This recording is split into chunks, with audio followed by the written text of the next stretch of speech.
El asfalto murió sin ceremonia alguna. 1 kilómetro atrás era una cinta gris y fiable que me conectaba con el mundo que intentaba desesperadamente olvidar. Ahora, bajo las ruedas de mi viejo sedán, no era más que un recuerdo.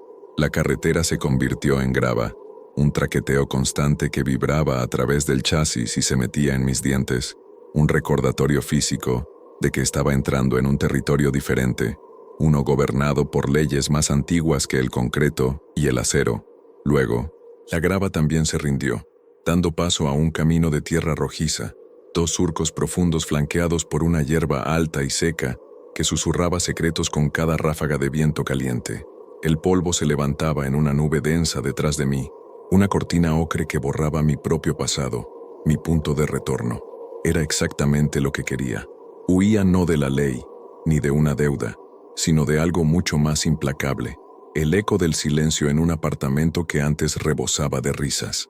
Huía del fantasma de Sofía, de su perfume todavía anclado en las almohadas, de la mitad vacía de la cama que se sentía más fría que el hielo. El psicólogo lo llamó cambio de escenario. Yo lo llamaba un exilio autoimpuesto. El anuncio del rancho lo encontré en un rincón olvidado de internet, un listado sin fotos de alta resolución, solo una descripción escueta. Rancho El Suspiro, aislamiento garantizado, paz y silencio. El nombre debería haberme advertido. Los suspiros no siempre son de alivio, a veces son de pena. El agente inmobiliario, una voz cascada al otro lado del teléfono, pareció más sorprendido que complacido de que alguien quisiera alquilarlo. «Está lejos de todo, señor», me advirtió. «Lejos de todo es el punto», respondí. Me dio instrucciones vagas. Me dijo que la llave estaría bajo una maceta rota en el porche y que dejara el dinero del primer mes en la mesa de la cocina. Nunca nos vimos. Era una transacción entre fantasmas. Después de casi 1 hora traqueteando por ese camino de tierra, con el sol de la tarde tiñendo el cielo de un naranja sanguinolento, lo vi. Al principio, no era más que una mancha oscura en la vasta extensión de campos dorados. No parecía una casa, sino una anomalía, un agujero en el paisaje. A medida que me acercaba, la forma se definía, una estructura de madera de 2 pisos, con una pintura que alguna vez pudo ser blanca, pero que ahora era un mosaico de grises, verdes de moho y madera desnuda. El techo se combaba ligeramente en el centro, como si estuviera cansado de soportar el peso de tantos años de soledad. Un porche rodeaba la parte delantera, y un único árbol, un roble nudoso y sin hojas a pesar de la estación, montaba guardia a su lado como un centinela esquelético. No había otros edificios a la vista, ni una valla, ni un poste de teléfono, ni el brillo lejano de una ventana vecina, solo el rancho, el cielo y la tierra. Detuve el motor.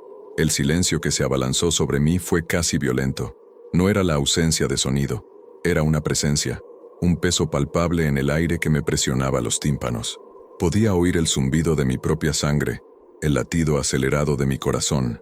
Bajé del coche y el crujido de mis zapatos sobre la tierra seca sonó como una profanación. El aire olía a polvo, a hierba seca y a algo más, algo vagamente metálico y antiguo, como tierra removida de muy abajo. La casa me observaba. No era una fantasía, era una certeza. Las 2 ventanas del piso superior eran como ojos vacíos y oscuros, y la puerta principal, una boca cerrada en una línea severa. Sentí un escalofrío recorrer mi espalda, un sudor frío que no tenía nada que ver con el calor del día. Por un instante, una sola y lúcida fracción de segundo, quise volver al coche, girar y conducir hasta que la tierra roja volviera a ser asfalto. Pero, ¿a dónde iría?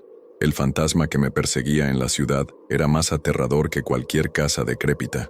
Con un suspiro que hizo honor al nombre del rancho, recogí mi maleta y caminé hacia el porche. La llave, efectivamente, estaba bajo la maceta rota. Capítulo 2. El silencio que grita.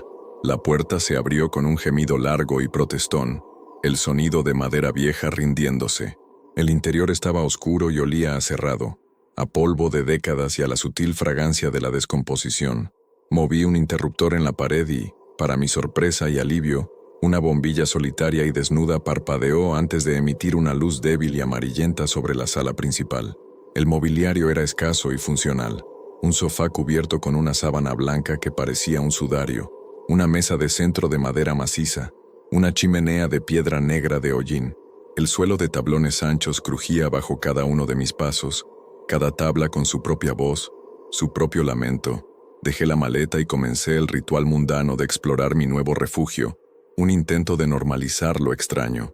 La cocina era básica, con armarios de madera cuya pintura se desconchaba y un grifo que escupió un chorro de agua oxidada antes de aclararse. Había un pequeño baño en la planta baja y una escalera que subía a la oscuridad del segundo piso. Subí con cautela, cada escalón un crujido de advertencia. Arriba había 2 habitaciones. Elegí la que daba al frente, la de los ojos que me habían observado al llegar. Tenía una cama de hierro forjado con un colchón fino y un armario de madera oscura. Desde la ventana, la vista era la misma, campos interminables y el cielo vasto. Era una celda con un paisaje hermoso. La primera noche fue una prueba de resistencia. Después de una cena fría sacada de una lata, me senté en el sofá, intentando leer un libro que había traído, pero las palabras se desenfocaban en la página.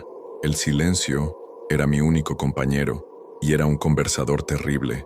No era el silencio pacífico de una biblioteca o el silencio reverente de una iglesia. Era un silencio activo, preñado de potencial.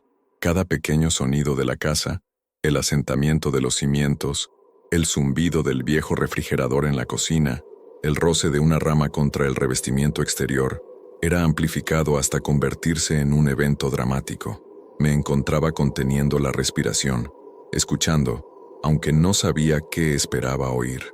La noche se hizo más profunda. La única luz era la de mi lámpara y el resplandor pálido de la luna a través de las sucias ventanas.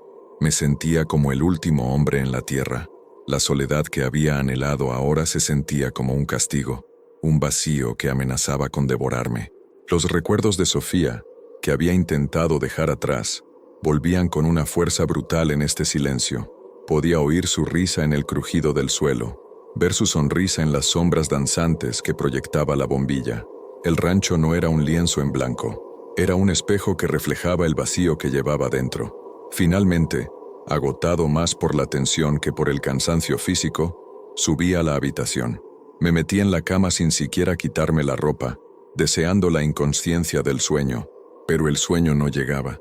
Yacía en la oscuridad con los ojos abiertos, escuchando el latido de la casa a mi alrededor, y entonces oí algo nuevo, un sonido sutil, desde fuera, un arañazo, suave, rítmico, como una uña rozando la madera justo debajo de mi ventana. Me quedé helado, el corazón martilleando contra mis costillas. Escuché durante lo que pareció una eternidad, pero el sonido no se repitió. Me dije a mí mismo que era una rama, un animal, cualquier cosa, pero en el fondo de mi mente, una voz fría y tranquila susurró una verdad que no quería aceptar. Estaba completamente solo, pero no estaba solo en absoluto. Capítulo 3. El visitante de medianoche. El segundo día lo dediqué a intentar crear una rutina, un baluarte contra la creciente inquietud. Limpié un poco, desempaqué mis cosas, coloqué mis libros en una estantería vacía. Actos de domesticación. Si podía hacer que este lugar se sintiera como un hogar, tal vez dejaría de sentirse como una tumba. Por la tarde forcé una caminata por los alrededores, pero no me alejé mucho. El rancho parecía ejercer una extraña gravedad, y la idea de perderlo de vista me producía una ansiedad irracional. El sol se puso de nuevo, pintando el cielo con los mismos tonos violentos. La noche cayó como un telón, trayendo consigo el mismo silencio expectante. Esta vez, sin embargo, estaba preparado. Puse música en mi teléfono, un jazz suave que llenaba el vacío, una barrera de sonido contra el silencio gritón. Funcionó, hasta cierto punto. El ambiente se sentía menos opresivo, más normal. Estaba en la cocina, preparándome un sándwich, cuando un movimiento en mi visión periférica me hizo detenerme. Fue un parpadeo, una interrupción en la negrura inmutable del exterior. Me acerqué a la ventana que daba al porche trasero, el corazón latiendo un poco más rápido, y allí estaba, sentado en el centro del raíl de madera del porche, perfectamente recortado contra la oscuridad, había un gato. Era completamente negro, pero no de un negro normal, lustroso. Era un negro mate, profundo, una negrura que parecía absorber la débil luz que se derramaba desde la cocina. Era como mirar un agujero con forma de gato en el tejido de la realidad. Permanecía inmóvil, no como un animal en reposo, sino como una estatua. Su cola estaba elegantemente enrollada alrededor de sus patas. Lo único que se movía eran sus ojos. Eran de un verde intenso, brillante, esmeraldas febriles que me miraban fijamente. No parpadeaban, no reflejaban la luz de la cocina, parecían generar la suya propia. Me quedé allí, con el cuchillo a medio camino a través del pan, cautivado y perturbado. No había nada intrínsecamente amenazador en un gato, pero este era diferente. Había una inteligencia en su mirada, una antigüedad que no pertenecía a un simple felino callejero. No maullaba, no se movía, solo observaba, su mirada fija en la mía. Sentí una extraña conexión, como si me estuviera evaluando, juzgando mi presencia en su dominio. Pasaron varios minutos. El jazz de mi teléfono se había convertido en un ruido de fondo irrelevante. Todo mi universo se había reducido a esa ventana de cocina y a los ojos verdes que me atravesaban desde la oscuridad. Lentamente, levanté una mano y la apoyé en el cristal. El gato no reaccionó, no se asustó, simplemente inclinó la cabeza, un movimiento sutil y deliberado. Fue un gesto que me heló la sangre. No era la curiosidad de un animal, era un reconocimiento, como si dijera, ahí estás, te estaba esperando. La sensación de ser un intruso se intensificó 1000 veces. Este no era mi rancho, yo era un invitado en su casa, y no estaba seguro de ser bienvenido. Capítulo 4. Las huellas que no coinciden. Dormí mal, acosado por sueños de ojos verdes brillantes en una oscuridad infinita. Cuando desperté, la luz del sol de la mañana entraba a raudales por la ventana, desterrando las sombras, y con ellas, parte de mi miedo. La lógica diurna se reafirmó. Era solo un gato negro y espeluznante, sí, pero un gato al fin y al cabo. Los animales callejeros se sienten atraídos por las luces y el calor de las casas. No había nada sobrenatural en ello. Después de un café fuerte que ayudó a calmar mis nervios, la curiosidad superó a la aprensión. Quería ver las pruebas, la confirmación de que mi visitante nocturno era real y no una alucinación inducida por el estrés. Salí al porche trasero. El aire de la mañana era fresco y limpio. El mundo parecía normal, inofensivo. El porche estaba cubierto por una fina capa de polvo y tierra que el viento había depositado. Y allí, claramente impresas en el polvo sobre la barandilla de madera donde se había sentado el gato, había huellas. Eran pequeñas y delicadas, las marcas inconfundibles de las almohadillas de un felino. Una sonrisa de alivio se dibujó en mi rostro. Era real. Era solo un gato. Estaba a punto de darme la vuelta y volver adentro, mi paranoia diurna satisfecha, cuando algo más llamó mi atención. Justo al lado de la última huella de la pata, en la propia madera de la barandilla, había otra marca. Me agaché para verla más de cerca, y mi alivio se evaporó como el rocío bajo el sol. No era una huella, era un arañazo, pero no era el tipo de arañazo que dejaría un gato. Las marcas de las garras de un gato son finas, paralelas. Esto era diferente. Era una única hendidura, profunda y ancha, de unos 5 centímetros de largo. La madera estaba astillada a los lados, como si algo increíblemente duro y afilado se hubiera clavado con una fuerza considerable. La forma era extraña, casi como una coma o una pequeña guadaña. Parecía más una marca hecha por una herramienta metálica que por una garra, pero lo más inquietante era el color. La madera dentro de la hendidura era ligeramente más oscura, casi chamuscada, como si el objeto que la hizo hubiera estado al rojo vivo. Pasé la yema del dedo por la marca. La madera era áspera y astillada. No había una explicación lógica. Ningún animal que yo conociera podía hacer una marca así, y no podía haber sido una herramienta. Yo era el único aquí. Me levanté lentamente, mi mente corriendo en busca de una explicación racional, y sin encontrar ninguna. Miré alrededor, a los campos vacíos, al cielo azul brillante. Todo parecía tan pacífico, tan normal, pero esa pequeña marca en la barandilla era una discordancia, una nota equivocada en la sinfonía de la realidad. Era una prueba física de que algo aquí estaba fundamentalmente mal. El gato no había estado simplemente sentado en mi porche, Había dejado una firma, una advertencia, o tal vez una reclamación. El rancho, la noche anterior, se sentía como un lugar de inquietud psicológica. Ahora, con esta prueba tangible en la mano, comenzaba a sentirse como un lugar de peligro físico. Capítulo 5. El viento trae voces. Los días siguientes transcurrieron en una neblina de ansiedad vigilante. El gato no reapareció, y casi deseaba que lo hiciera. La incertidumbre era peor que su presencia perturbadora. Pasaba horas mirando por las ventanas, escudriñando la línea de los árboles lejanos, esperando ver un destello de pelaje negro o el brillo de ojos verdes. No vi nada.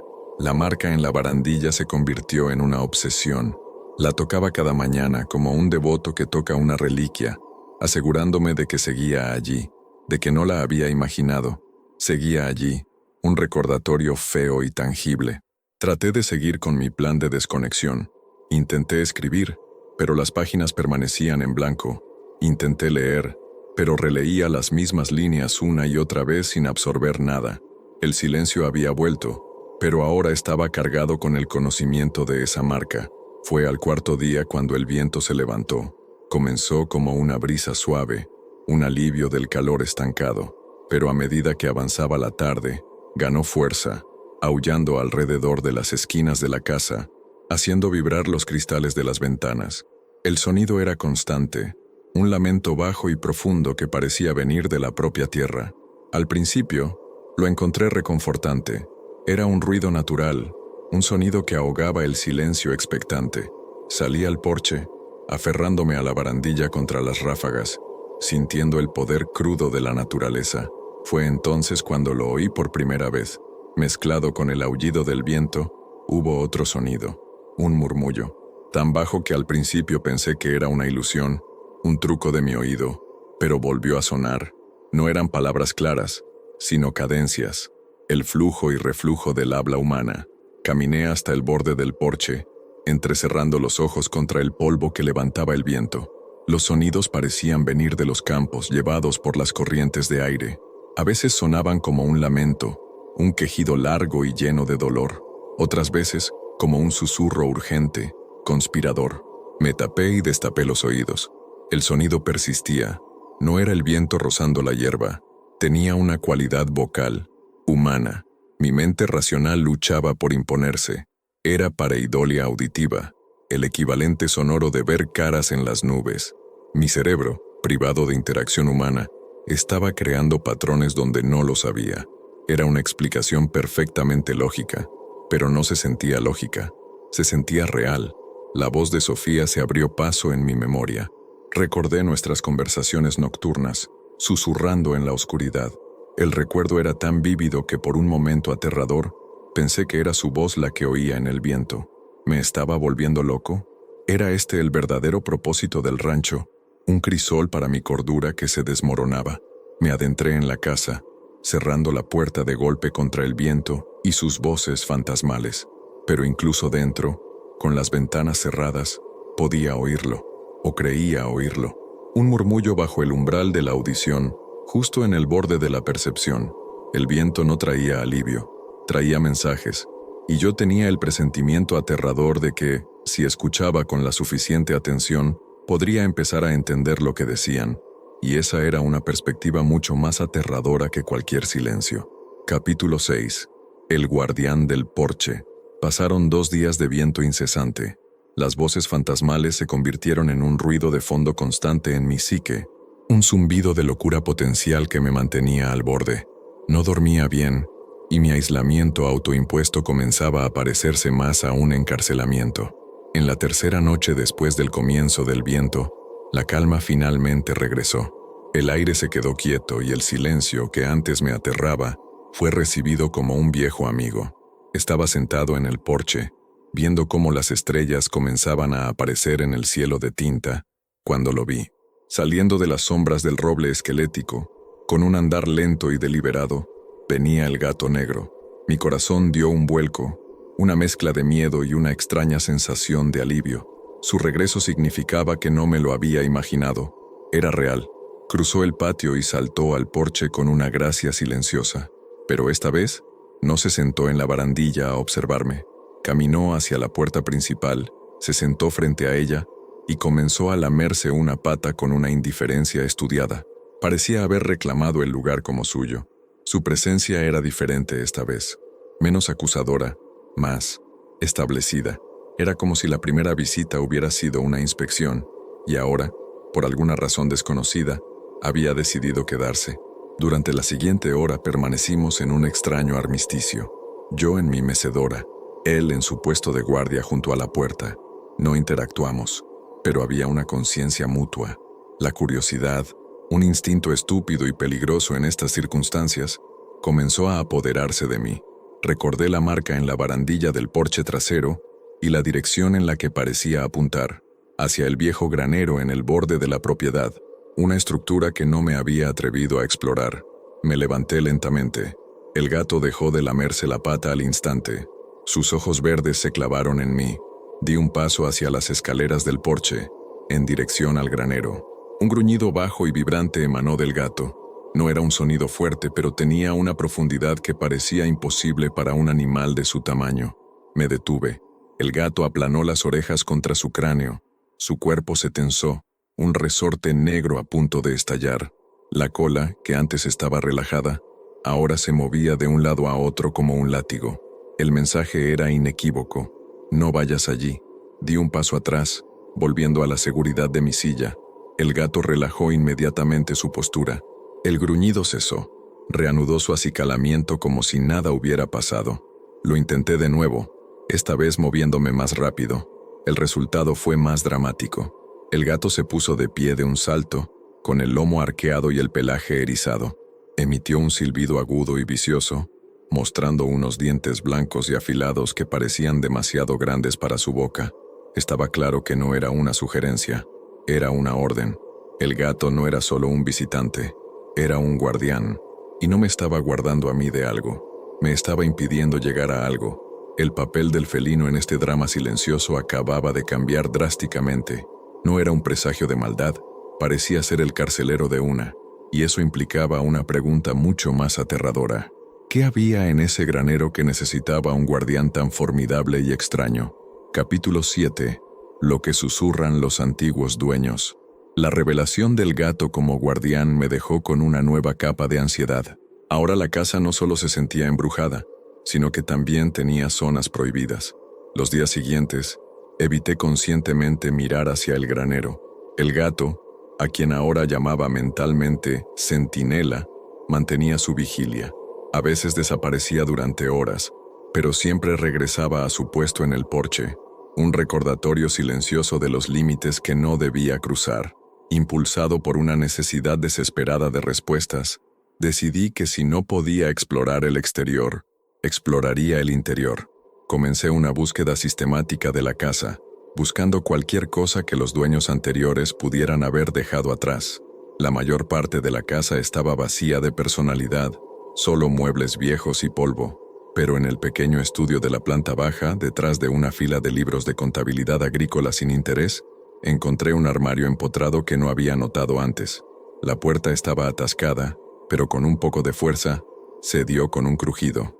Dentro, el aire era denso y olía a naftalina y a papel viejo, y en el estante superior cubierta de telarañas, había una pequeña caja de madera con incrustaciones de nácar descolorido.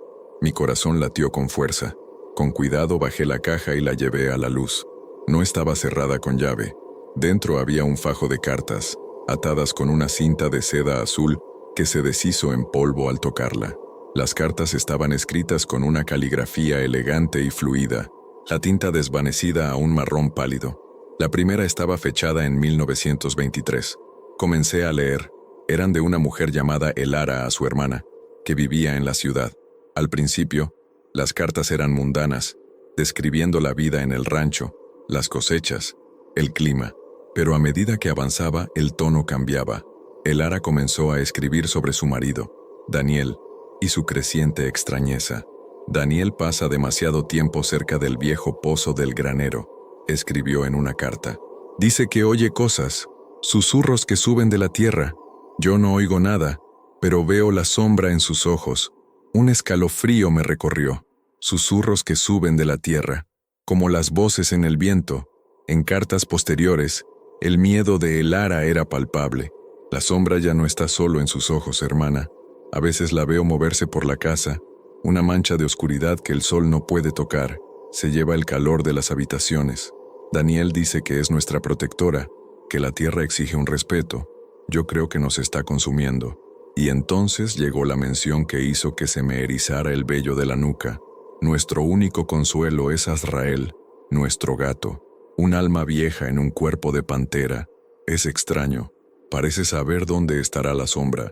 Siempre se interpone entre nosotros y ella. Daniel lo odia. Dice que interfiere.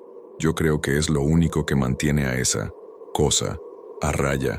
Anoche, encontré un símbolo extraño arañado en el umbral de nuestra puerta.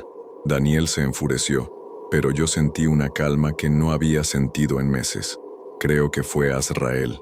Es nuestro centinela. La última carta estaba escrita con una mano temblorosa, las palabras casi ilegibles.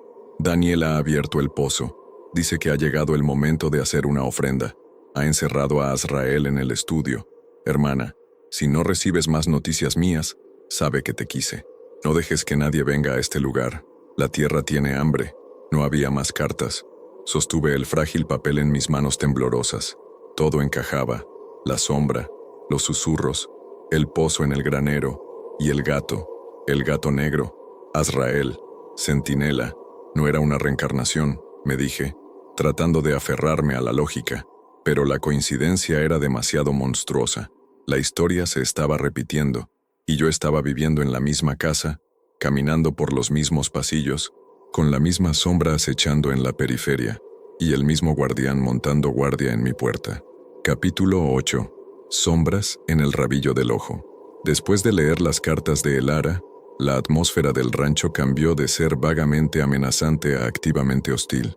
Ya no era una cuestión de si algo estaba mal, era una cuestión de qué era exactamente la sombra y qué quería. El conocimiento no me trajo paz, sino una paranoia afilada y constante. Cada crujido del suelo, cada ráfaga de viento, cada sombra alargada por el sol poniente, se convirtió en una posible manifestación de la entidad de la que Elara había escrito, y entonces empecé a verlas. Al principio, era sutil. Estaba sentado en la sala, con las cartas esparcidas sobre la mesa de centro, releyéndolas por enésima vez, cuando noté un movimiento en el pasillo que llevaba a la cocina. No fue una figura, ni siquiera una forma, fue una distorsión, como el aire caliente que se eleva del asfalto, pero oscuro. Una ondulación en la realidad que duró menos de un segundo. Parpadeé y desapareció. Me levanté y fui al pasillo. No había nada. El aire estaba quieto y frío. Estrés, me dije. Falta de sueño. Pero la excusa sonaba hueca incluso para mí. El fenómeno se repitió al día siguiente. Estaba subiendo las escaleras y vi una mancha de oscuridad en el rellano superior, acurrucada en la esquina donde el techo se encontraba con las paredes. Era más densa que una sombra normal, una negrura aterciopelada que parecía tragarse la luz.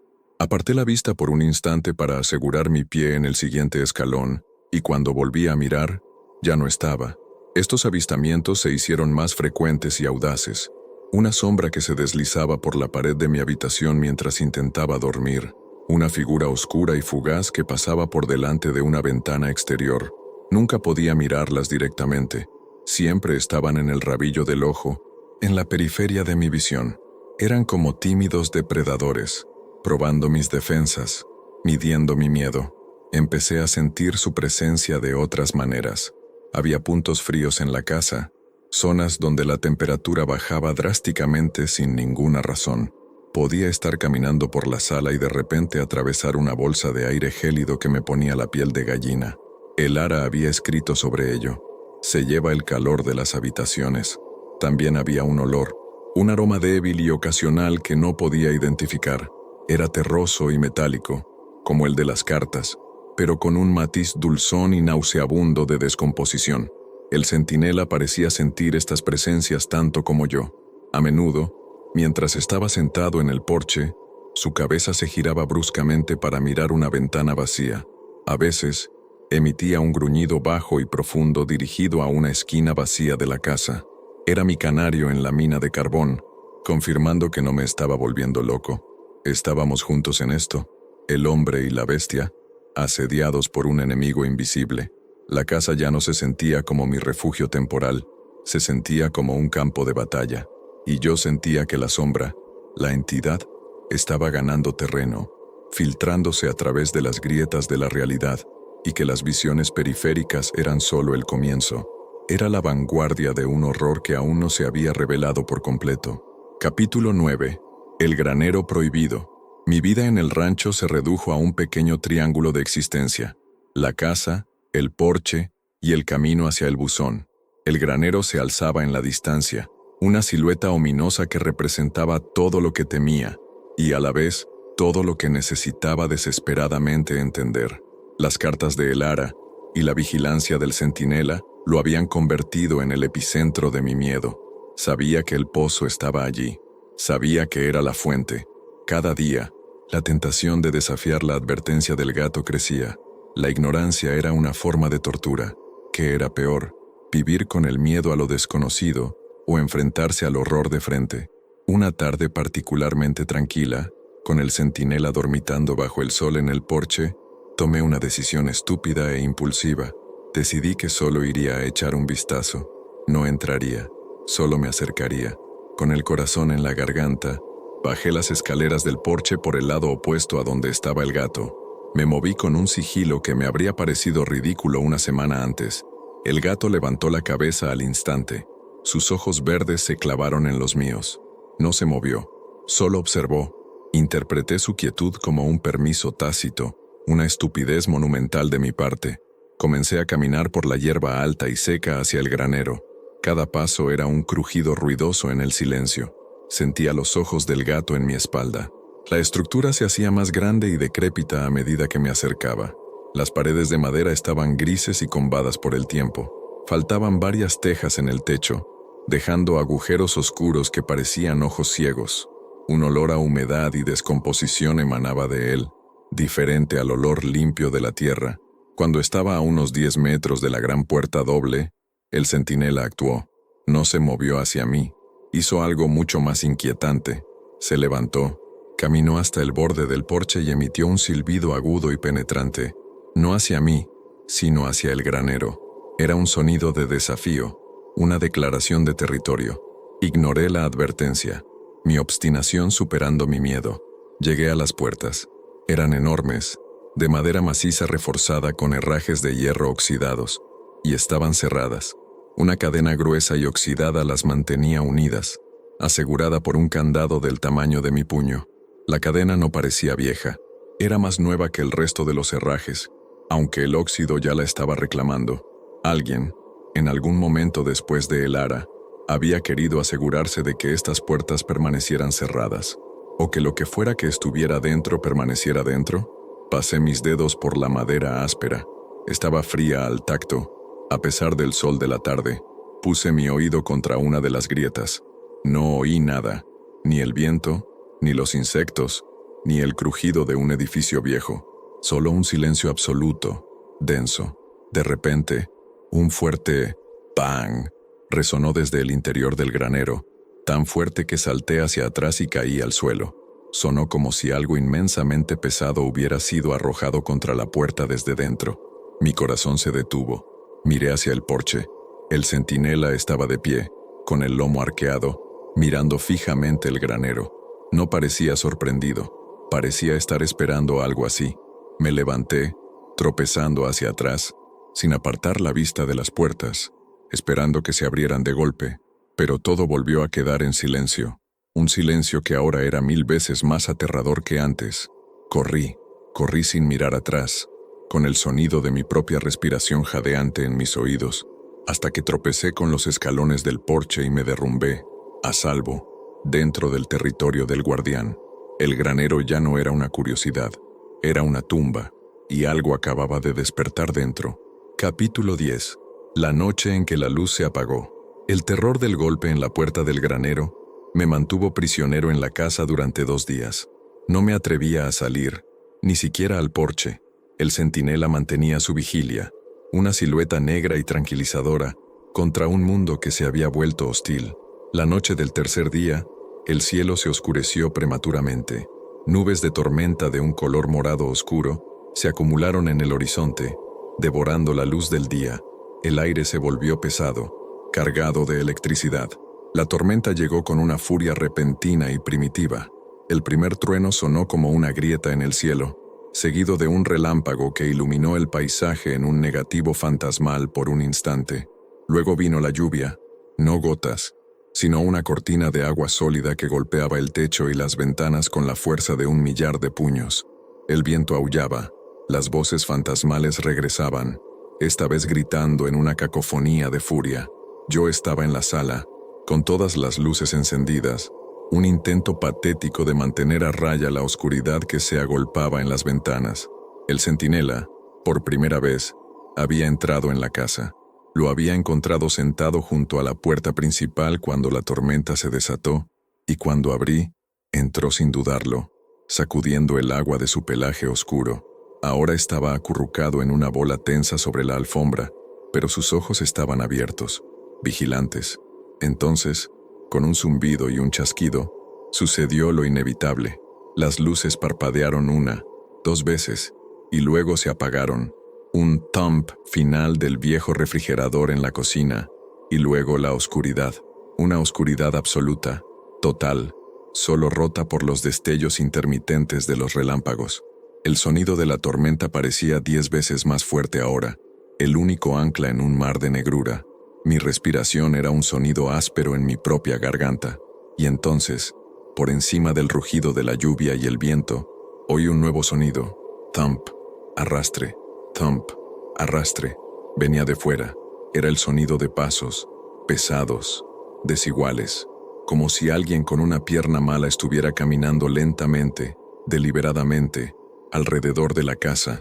El sonido del arrastre era el de algo pesado siendo arrastrado por la tierra mojada. Thump, arrastre, thump, arrastre. Pasó por debajo de las ventanas de la sala. Luego se dirigió hacia la parte trasera de la casa. Me encogí en el sofá, intentando hacerme lo más pequeño posible, el terror puro y helado paralizando mis miembros. Miré hacia donde sabía que estaba el centinela. En el siguiente relámpago, lo vi. Ya no estaba acurrucado. Estaba de pie, en el centro de la habitación, con el lomo tan arqueado que parecía que se iba a romper. Todo su pelaje estaba erizado, haciéndolo parecer el doble de su tamaño. Su cabeza estaba girada hacia la puerta principal, y de su garganta emanaba un gruñido bajo y continuo, un sonido de odio puro y primordial que vibraba en el aire. Los pasos se detuvieron, justo delante de la puerta principal. Contuve la respiración. El silencio, aparte de la tormenta, era ensordecedor. Esperé el golpe en la puerta, el sonido de la madera astillándose, pero no llegó. En cambio, oí un arañazo, lento, largo, el sonido de una uña o una garra, siendo arrastrada por la madera de la puerta de arriba a abajo, y luego, silencio de nuevo. Los pasos no se reanudaron. Fuera lo que fuera, estaba allí, en mi porche, esperando, y yo estaba atrapado dentro, en la oscuridad, con solo un pequeño gato negro como mi única defensa contra el horror que acechaba al otro lado de la puerta. Capítulo 11. El símbolo en el polvo. No sé cuánto tiempo permanecí congelado en el sofá, escuchando. Podrían haber sido minutos u horas.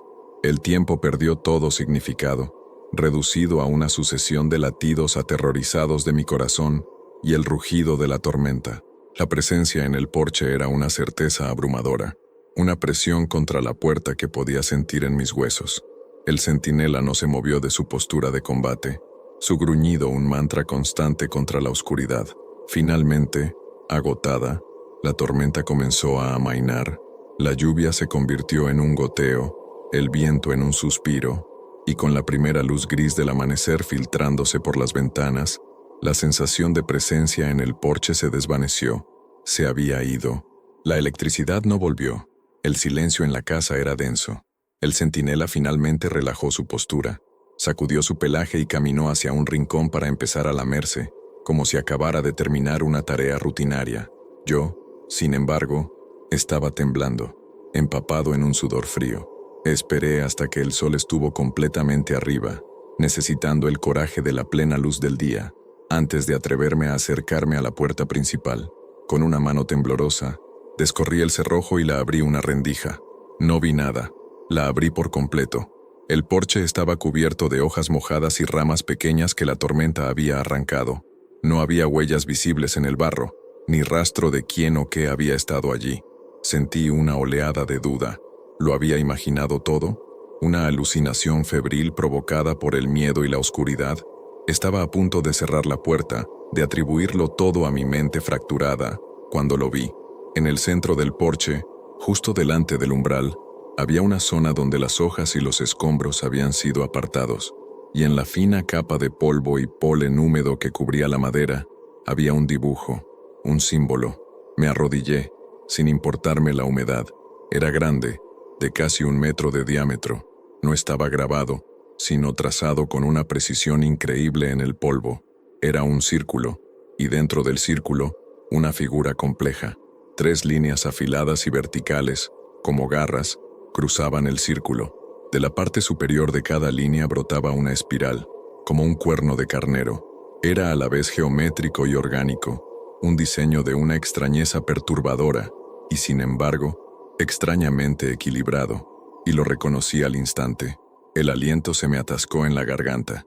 Era el símbolo que Elara había descrito en su carta, el que encontró en el umbral de su puerta, el que creía que su gato, Azrael, había hecho. Miré al centinela, que ahora me observaba desde el interior de la casa.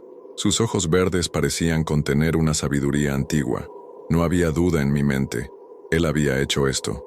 Durante la noche, mientras yo me acobardaba de miedo, él había estado trabajando, creando este sigilo, esta protección. No había arañado la puerta en un acto de agresión. Había estado reforzando las defensas. La revelación me golpeó con la fuerza de un golpe físico. El gato no era solo un guardián pasivo, era un combatiente activo en una guerra invisible, un hechicero con pelaje y garras. La gratitud y el asombro se mezclaron con mi terror. No estaba solo, tenía un aliado pequeño y enigmático que entendía las reglas de este conflicto mucho mejor que yo. El símbolo en el polvo no era solo una prueba, era una declaración de guerra. Capítulo 12. La puerta, que no debería abrirse. El descubrimiento del símbolo protector me dio un nuevo, aunque frágil, sentido de propósito. El miedo seguía ahí, un nudo frío en mi estómago, pero ahora estaba mezclado con una determinación sombría. Ya no era solo una víctima pasiva, era parte de esto, lo quisiera o no. El centinela y yo éramos los defensores de este pequeño puesto de avanzada contra una oscuridad invasora, pero sabía que los sigilos y las guardias nocturnas eran solo medidas defensivas. No resolverían el problema. Para terminar con esto, tenía que ir a la fuente, tenía que ir al granero, tenía que enfrentarme al pozo. La carta de Elara mencionaba que Daniel había abierto el pozo. Eso implicaba que se podía cerrar. Y también mencionaba algo más, un detalle que había pasado por alto en mi pánico inicial. Hablaba de que Daniel la había encerrado a ella y a Azrael. ¿Pero cómo? La respuesta, me di cuenta, tenía que estar en las cartas. Pasé el resto del día releyendo cada palabra, buscando una pista, y la encontré, en una frase aparentemente inocente de una de las primeras cartas. Daniel pasa las noches arreglando la chimenea. Dice que una piedra suelta deja pasar una corriente de aire, pero yo creo que solo busca excusas para no estar en la cama. La chimenea. Corrí hacia la imponente estructura de piedra en la sala. Comencé a golpear cada piedra, escuchando un sonido hueco. La mayoría eran sólidas, pero una, cerca de la base, a la derecha, emitió un tunk sordo y diferente. Con los dedos temblorosos busqué un hueco, una grieta, y la encontré. La piedra estaba suelta. Metí los dedos y tiré. Se movió, raspando contra el mortero. Detrás, en un pequeño hueco oscuro, había algo envuelto en tela de arpillera. Lo saqué. La tela se deshizo en mis manos, revelando una llave. Era grande, de hierro negro, y pesada. El diseño era antiguo y complejo. La llave del granero. Elara debió haberla escondido allí después de que todo terminara, o quizás antes, en un intento desesperado de detener a su marido. Sostuve la llave en mi palma. Su peso se sentía como el de un veredicto. Tenía la capacidad de terminar con esto, o de desatar un infierno inimaginable. La elección era mía. Podía coger la llave, subir a mi coche y conducir hasta que el rancho fuera un mal sueño, dejar que el centinela luchara su batalla solo. La idea era tentadora, una sirena cantando la canción de la autoconservación, pero entonces pensé en el Ara, en su última y desesperada carta. Pensé en el centinela, en su vigilia incansable, en el símbolo que había trazado para protegerme. Huir se sentía como una traición, una cobardía de una magnitud cósmica. Además, una parte oscura de mí se preguntaba, ¿realmente podría escapar? ¿O esta sombra, una vez que te ha marcado, te sigue a donde vayas? Miré por la ventana. El centinela estaba en el porche, mirándome. No había juicio en sus ojos, solo una calma expectante, como si supiera que este momento llegaría, como si supiera qué decisión iba a tomar. Con un suspiro que pareció arrancar el último vestigio de mi antigua vida, apreté la llave en mi mano y caminé hacia la puerta. Era hora de abrir la puerta que nunca debió ser abierta. Capítulo 13. El frío anormal. Caminar hacia el granero con la llave en el bolsillo fue la caminata más larga de mi vida. El sol de la tarde proyectaba mi sombra larga y delgada delante de mí, como un presagio. El centinela no me siguió. Permaneció en el porche, una estatua de obsidiana observando. Su confianza, o quizás su resignación, era más inquietante que cualquier advertencia. Llegué a las enormes puertas dobles. El aire a su alrededor se sentía estancado y frío, varios grados más bajo que el aire circundante. El silencio aquí era diferente al silencio de la casa. Era un silencio de vacío, una ausencia total de sonido que se sentía antinatural. Saqué la llave. Mis manos temblaban tanto que apenas pude insertarla en el ojo de la cerradura del viejo candado. El metal estaba helado al tacto. Giré la llave.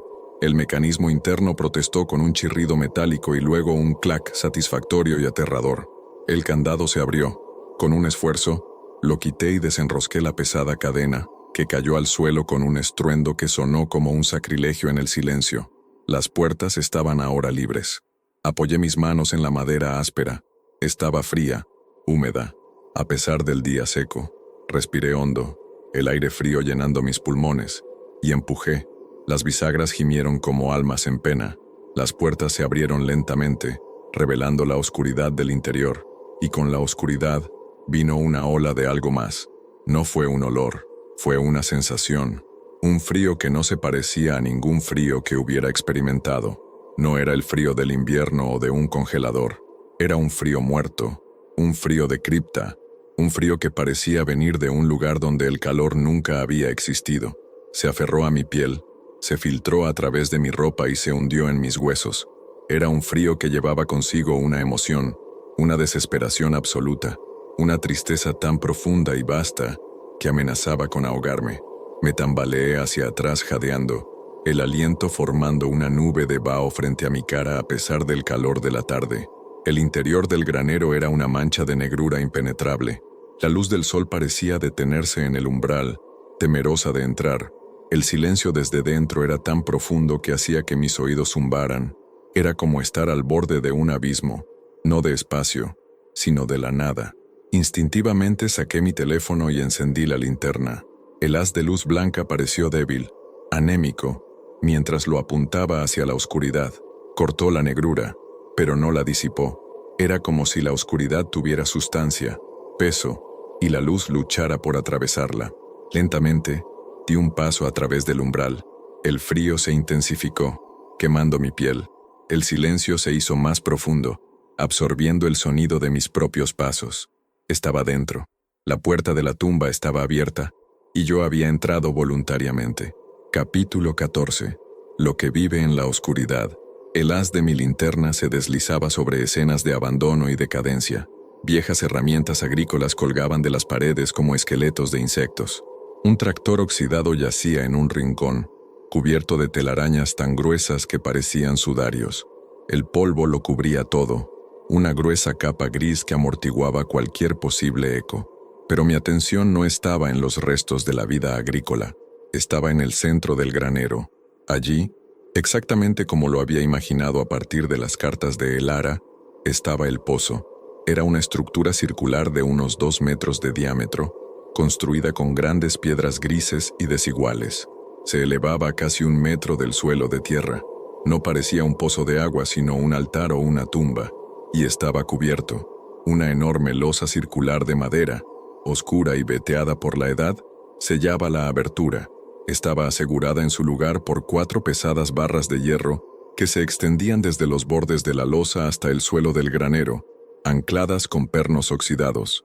Quienquiera que hubiera sellado esto, no quería que se abriera por accidente. Caminé lentamente alrededor del pozo, el haz de mi linterna explorando cada detalle. Fue entonces cuando las vi, las marcas. Al principio, pensé que eran solo el grano natural de la madera, pero al acercarme, vi que eran arañazos, cientos de ellos, profundos, frenéticos. Cubrían toda la superficie de la losa de madera, pero lo que hizo que la sangre se me helara en las venas fue la dirección. No estaban en la parte superior de la tapa, estaban en la parte inferior, visibles en los bordes donde la losa sobresalía ligeramente del pozo, arañazos profundos, superpuestos, hechos con una desesperación enloquecida. No eran marcas de algo que intentaba entrar, eran las marcas de algo que intentaba salir. Y no eran solo arañazos. En algunos lugares, la madera estaba astillada, casi perforada, como por el impacto de una fuerza tremenda. Me agaché y apunté la luz a una de las grietas entre la losa y la piedra. Pude ver el interior de las marcas. Eran profundas, y dentro de ellas había algo oscuro y pegajoso, como savia seca. La verdad me golpeó con una certeza nauseabunda. Esto no era una prisión para un fantasma o un espíritu. Era una jaula para algo físico, algo con garras, algo con una fuerza increíble, algo que había estado atrapado aquí abajo, en la oscuridad, arañando, golpeando, durante décadas. Un zumbido bajo comenzó a llenar el aire. No era un sonido, sino una vibración que sentí a través de las suelas de mis zapatos, subiendo por mis piernas. Venía del pozo. El zumbido se hizo más fuerte, y un ligero temblor sacudió el suelo. El polvo comenzó a caer de las vigas del techo. Miré la losa de madera. Estaba vibrando. Las barras de hierro que la sujetaban gemían bajo una tensión creciente. Había despertado a la bestia. Mi presencia, la apertura de las puertas, la perturbación del aire, la había alertado. Sabía que estaba allí, y después de casi un siglo de espera, estaba lista para salir. Capítulo 15. El sacrificio del guardián. El zumbido se convirtió en un rugido sordo y profundo que parecía venir de las entrañas de la tierra. La losa de madera sobre el pozo comenzó a vibrar violentamente, saltando contra las barras de hierro que la sujetaban. Los pernos que las anclaban al suelo chirriaban, arrancándose lentamente de la tierra compactada. Yo estaba paralizado, un ciervo atrapado en los faros de un horror inminente. Mi mente gritaba, ¡corre!, pero mis piernas eran de plomo. Solo podía mirar, con el haz tembloroso de mi linterna fijo en la tapa de la tumba que estaba a punto de abrirse.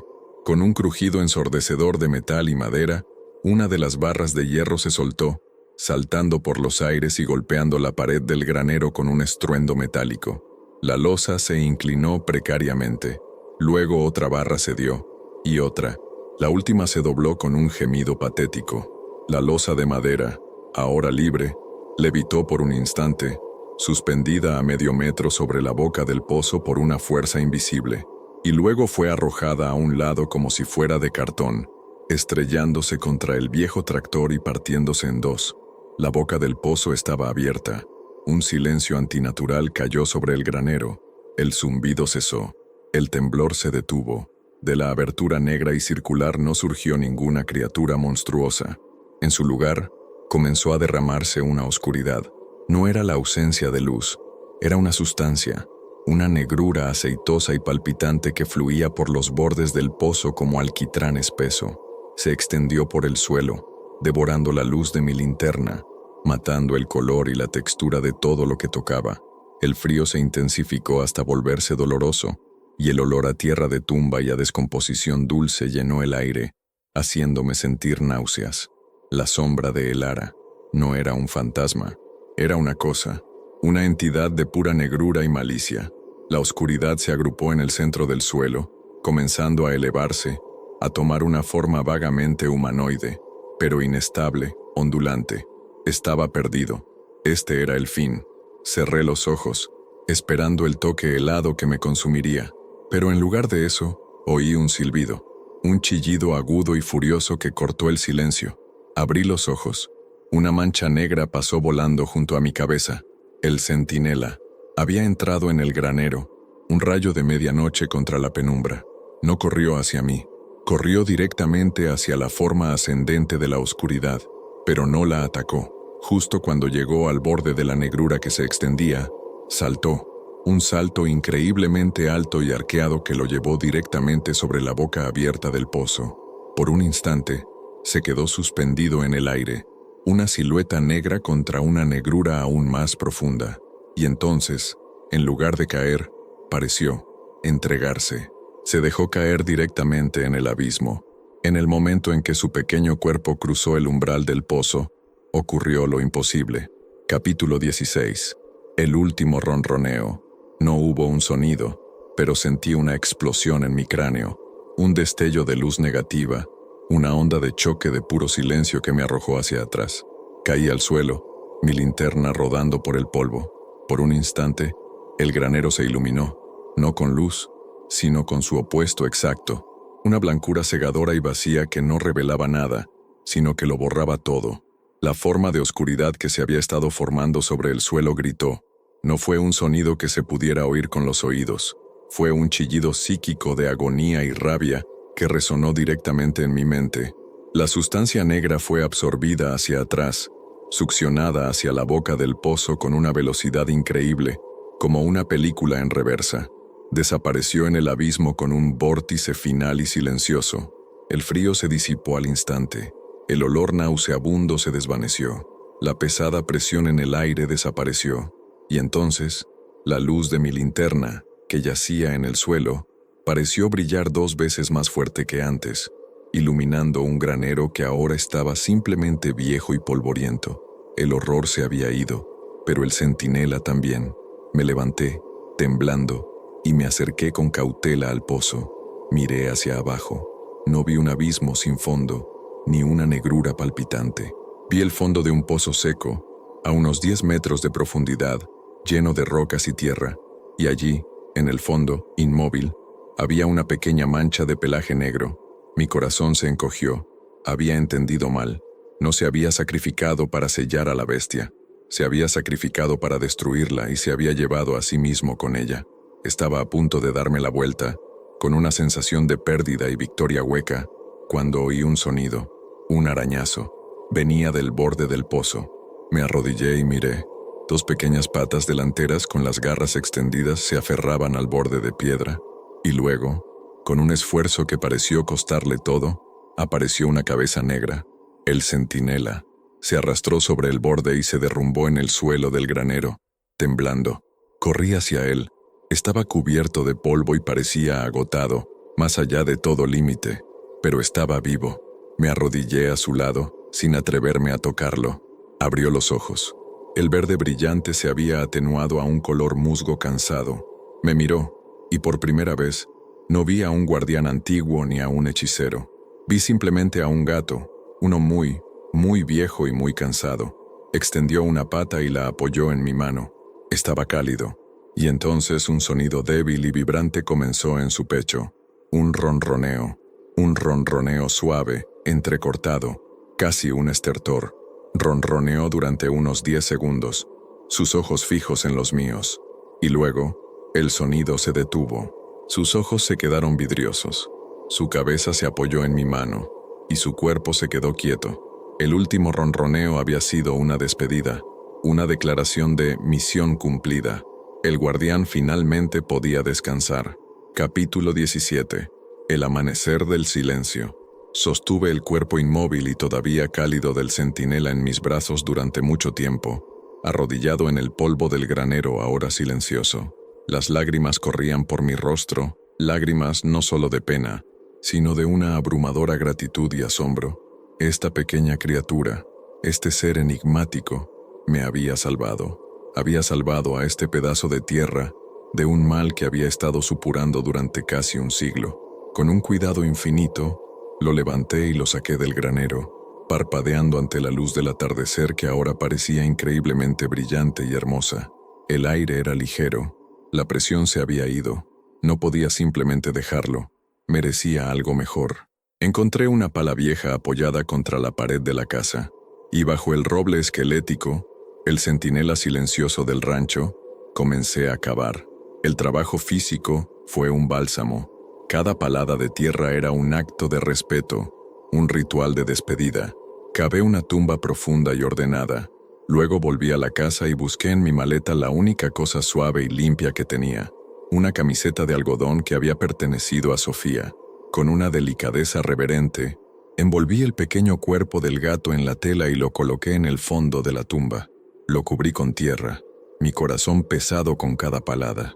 Cuando terminé, coloqué una piedra plana y lisa en la cabecera de la pequeña tumba. No había palabras que pudiera decir que hicieran justicia a su sacrificio. Simplemente me quedé allí, en el crepúsculo, hasta que la oscuridad cubrió la tierra. Esa noche, dormí por primera vez un sueño profundo y sin sueños. Cuando desperté a la mañana siguiente, el sol entraba a raudales por la ventana. Salí al porche. El silencio del rancho era por primera vez verdaderamente pacífico. Era el silencio de la naturaleza, del campo, no el silencio preñado de pavor. Era un silencio vacío, pero en el buen sentido. Era un silencio limpio. Sabía que no podía quedarme. Mi propósito aquí había terminado. El rancho ya no era un lugar de terror, pero para mí siempre sería un lugar de memoria y sacrificio. Empaqué mis pocas pertenencias en silencio. Dejé el dinero del alquiler sobre la mesa de la cocina, junto con la vieja llave de hierro del granero. Antes de subir al coche, caminé hasta la tumba bajo el roble. «Gracias», susurré a la piedra. «Descansa en paz, guardián». Subí a mi coche.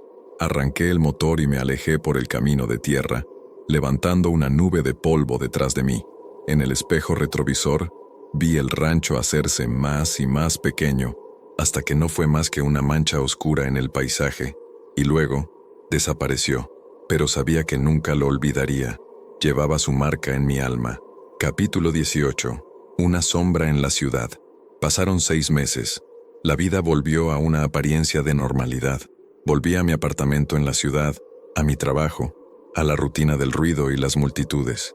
El rancho El Suspiro comenzó a sentirse como un sueño febril, una alucinación compartida con un gato muerto y los fantasmas de una familia de hace mucho tiempo. Hablé con mi psicólogo, pero le conté una versión editada, una historia sobre superar mi dolor en un aislamiento rústico. No podía contarle la verdad. Me habrían encerrado, pero la experiencia me había cambiado. Ya no temía el silencio de mi apartamento. La verdadera soledad, me di cuenta, no era estar solo, era estar con algo que no debería existir.